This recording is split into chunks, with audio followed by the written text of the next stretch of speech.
श्रीमद् भागवत महापुराण तृतीय स्कंध 28वां अध्याय। इस अध्याय के अंतर्गत आज आप सुनेंगे अष्टांग योग की विधि। कपिल भगवान कहते हैं, हे माताजी, अब मैं तुम्हें सवीज योग का लक्षण बताता हूं, जिसके द्वारा चित्त शुद्ध और प्रसन्न होकर परमात्मा के मार्ग में प्रवृत्त हो जाता है।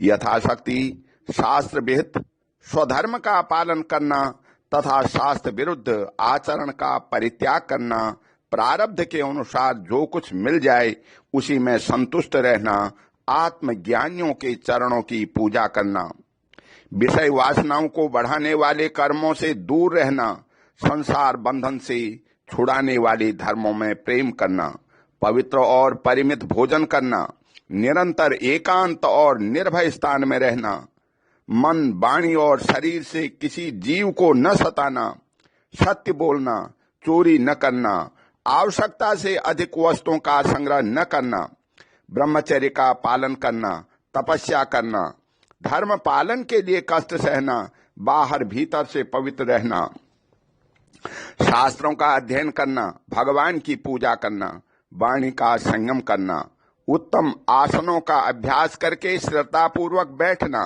धीरे धीरे प्राणायाम के द्वारा श्वास को जीतना, इंद्रियों को मन के द्वारा विषयों से हटाकर अपने हृदय में ले जाना, मूलाधार आदि किसी एक केंद्र में मन के सहित प्राणों को स्थिर करना, निरंतर भगवान की लीलाओं का चिंतन और चित्त को समाहित करना, इनसे तथा व्रत दानादि दूसरे साधनों से भी सावधानी के साथ प्राणों को जीतकर बुद्धि के द्वारा अपने कुमार्गगामी दुष्ट चित्त को धीरे धीरे एकाग्र करें, परमात्मा के ध्यान में लगाएं। पहले आसन को जीतें, फिर प्राणायाम के अभ्यास के लिए पवित्र देश में कुश मृग चर्मादि से युक्त आसन बिछाएं, उस पर शरीर को सीधा और स्थिर रखते हुए सुखपूर्वक बैठकर अभ्यास करें। आरंभ में पूरक, कुंभक और रेचक क्रम से अथवा इसके विपरीत रेचक, कुंभक और पूरक करके प्राण के मार्ग का शोधन करें, जिससे चित्त स्थिर और निश्चल हो जाए। जिस प्रकार वायु और अग्नि से तपता हुआ सोना अपने मल को त्याग देता है, उसी प्रकार जो योगी प्राणी वायु को जीत लेता है, उसका मन बहुत शीघ्र शुद्ध हो जाता है। अतः योगी को उचित है कि प्राणायाम से वात पित्तादि जनक दोषों को, धारणा से पापों को, प्रत्याहार से विषयों के संबंध को और ध्यान से भगवत भक्ति मुक्त करने वाले राग द्वेषादि दुर्गुणों को दूर करें। जब योग का अभ्यास करते करते चित्त निर्मल और एकाग्र हो जाए, तब नासिका के अग्रभाग में दृष्टि जमाकर इस प्रकार भगवान की मूर्ति का ध्यान करें। भगवान का मुख कमल अनंत से प्रफुल्ल है, नेत्र कमल कोश के समान रत्नारे हैं, शरीर नील कमल दल के समान श्याम है, हाथों में शंख चक्र तथा गदा धारण किए हैं, कमल की केसर के समान पीला रेशमी वस्त्र लहरा रहा है, वक्षस्थल में श्रीवत्स चिन्ह है और गले में कौस्तुभ मणि झिलमिला रही है। बनमाला चरणों तक लटकी हुई है, जिसके चारों ओर भौरे सुगंध से मतवाले होकर मधुर गुंजार कर रहे हैं। अंग प्रत्यंग में महामूल्य हार, कंकण, किरीट, भुजबंध और नूपुर आदि आभूषण विराजमान हैं। कमर में करधनी की लड़ियां उसकी शोभा बढ़ा रही हैं। भक्तों के हृदय कमल ही उनके आसन हैं। उनका दर्शनी श्याम सुंदर स्वरूप अत्यंत शांत एवं मन और नयनों को आनंदित करने वाला है। उनकी अति सुंदर किशोर अवस्था है। वे भक्तों पर कृपा करने के लिए आतुर हो रहे हैं। बड़ी मनोहर झांकी है। भगवान सदा संपूर्ण लोकों से वंदित हैं। उनका पवित्र यश परम कीर्तनीय है और वे राजा बलि आदि परम यशस्वियों के भी यश को बढ़ाने वाले हैं। इस प्रकार से नारायण देव का संपूर्ण अंगों के सहित तब तक ध्यान करें जब तक चित्त वहां से हटे नहीं। भगवान की लीलाएं बड़ी दर्शनीय हैं, अतः अपनी रुचि के अनुसार खड़े हुए, चलते हुए, बैठते हुए, पौड़े हुए अथवा अंतर्यामी रूप में स्थित हुए उनके स्वरूप का विशुद्ध भाव युक्त चित्त से चिंतन करें। इस प्रकार योगी जब इस अच्छी तरह देख ले कि भगवत भक्ति विग्रह में चित्त की स्थिति हो गई, तब वह उनके समस्त अंगों में लगे हुए चित्त को विशेष रूप से एक एक अंग में लगावे। भगवान के चरण कमलों का ध्यान करना चाहिए। वे वज्र, अंकुश, ध्वजा और कमल के मंगलमय चिन्हों से युक्त हैं तथा अपने उभरे हुए लाल लाल शोभामय नख चंद्र मंडल की चंद्रिका से ध्यान करने वाले के हृदय के अज्ञान रूप और अंधकार को दूर कर देते हैं। उन्हीं की धोन से नदियों में श्रेष्ठ श्री गंगा जी प्रकट हुई थी, जिसके पवित्र जल को मस्तक पर धारण करने के कारण स्वयं मंगल रूप श्री महादेव जी और भी अधिक मंगलमय हो गए। ये अपना ध्यान करने वालों के पाप रूप पर्वतों पर छोड़े हुए इंद्र के वज्र के समान हैं। भगवान के इन चरण कमलों का चिरकाल तक चिंतन करें। भव भयहारी अजन्मा श्री हरि की दोनों पिंडलियों एवं घुटनों का ध्यान करें, जिनको विश्व विधाता ब्रह्मा जी की माता सुरबंदिता कमल लोचना लक्ष्मी जी अपनी जांघों पर रखकर अपने कांतिमान कमल किसलयों की कांति से लाड़ लड़ाती रहती हैं। भगवान की जांघों का ध्यान करें, जो असली अलसी के फूल के समान नीलवर्ण और बल की निधि हैं तथा गरुड़ जी की पीठ पर शोभायमान हैं। भगवान के नितंब का ध्यान करें, जो एड़ी तक लटके हुए पीत वस्त्र से ढका हुआ है और उस पीतांबर के ऊपर पहनी हुई स्वर्णमयी करधनी की लड़ियों को आलिंगन कर रहा है।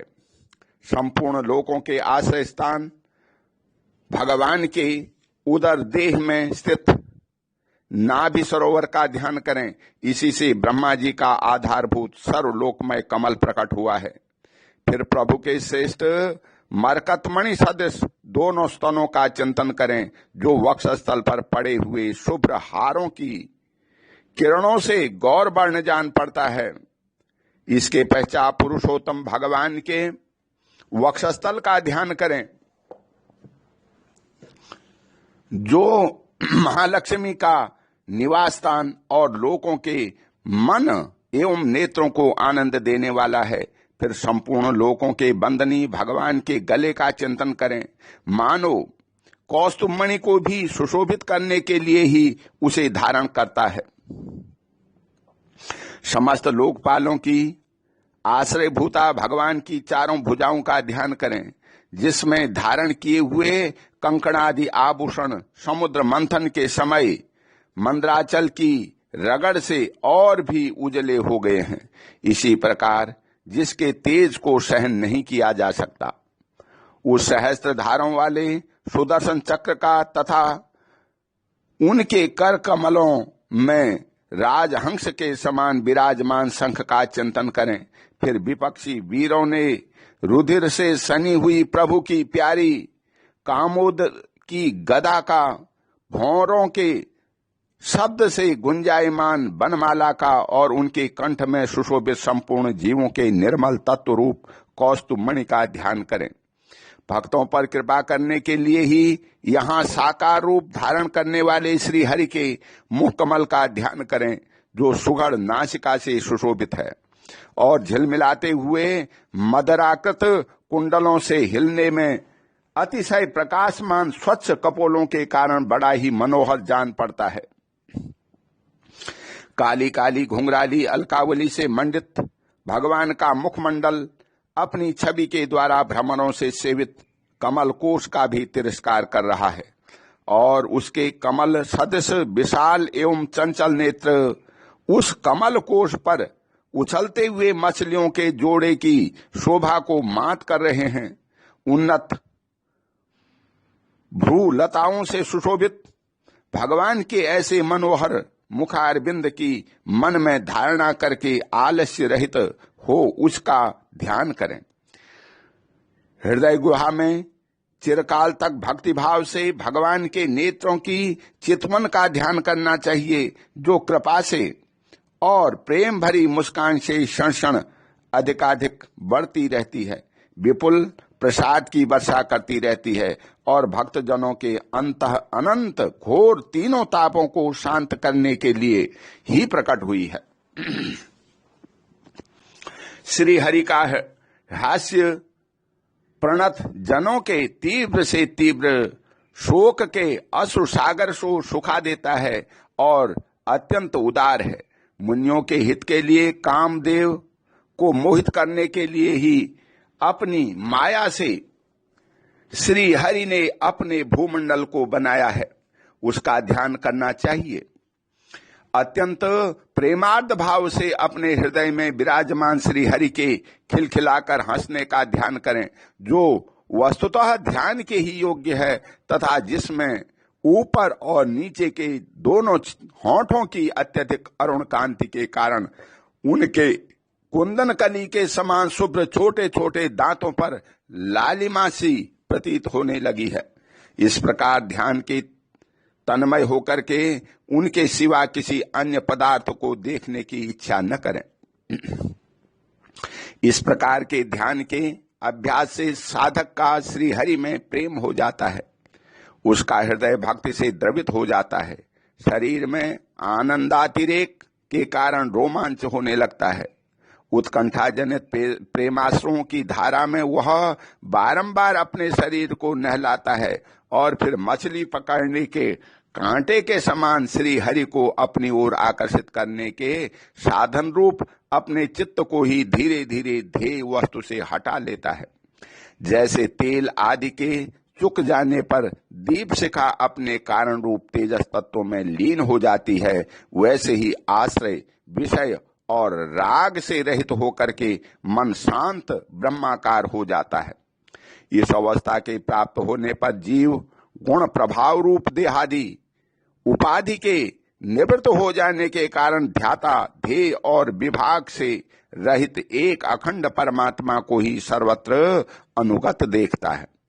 योगाभ्यास से प्राप्त हुई चित्त की इस अविद्या रहित लय रूप निवृत्ति से अपनी सुख दुख रहित ब्रह्म रूप महिमा में स्थित होकर के परमात्मा तत्व का साक्षात्कार कर लेने पर वह योगी जिस सुख दुख के भोक्तृत्व को पहले अज्ञानवश अपने स्वरूप में देखता था, उसे अब अविद्याकृत अहंकार से ही देखता है।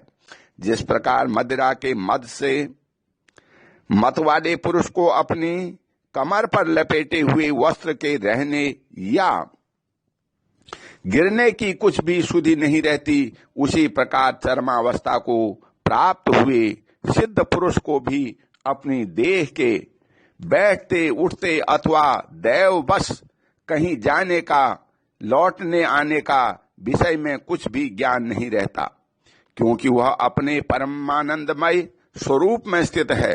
उसका शरीर तो पूर्व जन्म के संस्कारों के अधीन है, अतः जब तक उसका आरंभक प्रारब्ध शेष है तब तक वह इंद्रियों के सहित जीवित रहता है।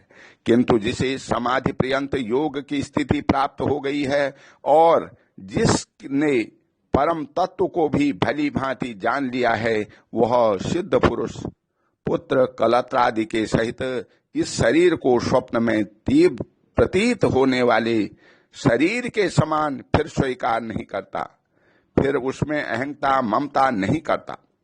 जिस प्रकार अत्यंत स्नेह के कारण पुत्र और धनादि से भी साधारण जीवों की आत्मबुद्धि रहती है, किंतु थोड़ा सा विचार करने से ही वे इससे स्पष्टतया अलग दिखाई देते हैं, उसी प्रकार जिन्हें यह अपना आत्मा मान बैठा है, उन देहादि से भी उसका साक्षी पुरुष पृथक ही है। जिस प्रकार जलती हुई लकड़ी से, चिनगारी से, स्वयं अग्नि से ही प्रकट हुए धुएं से तथा अग्नि रूप मानी जाने वाली उस जलती हुई लकड़ी से भी अग्नि वास्तव में पृथक हो जाती है, उसी प्रकार भूत, इंद्रिय और अंतःकरण से उसका साक्षी आत्मा अलग है तथा जीव कहलाने वाले उस आत्मा से भी ब्रह्म भिन्न है और प्रकृति से उसके संचालक पुरुषोत्तम भिन्न है। जिस प्रकार देह दृष्टि से जरायुज, अंडज, श्वेतज और उद्भिज चारों प्रकार के प्राणी पंचभूत मात्र हैं, उसी प्रकार संपूर्ण जीवों के आत्मा को और आत्मा में संपूर्ण जीवों को अनन्य भाव से अनुगत देखें। जिस प्रकार एक ही अग्नि अपने पृथक पृथक आश्रयों में अपनी विभिन्नता के कारण भिन्न भिन्न आकार का दिखाई देता है, उसी प्रकार देव, मनुष्य आदि शरीरों में रहने वाला एक ही आत्मा अपने आश्रयों के गुण भेद के कारण भिन्न भिन्न प्रकार का भासता है। अतः भगवान का भक्त जीव के स्वरूप को छिपा देने वाली कार्य कारण रूप से परिणाम को प्राप्त हुई भगवान की इस अत्यंत शक्तिमयी माया को भगवान की कृपा से ही जीतकर अपने वास्तविक स्वरूप ब्रह्म रूप में स्थिर होता है। ओम शांति। बोल श्री कृष्ण भगवान की जय।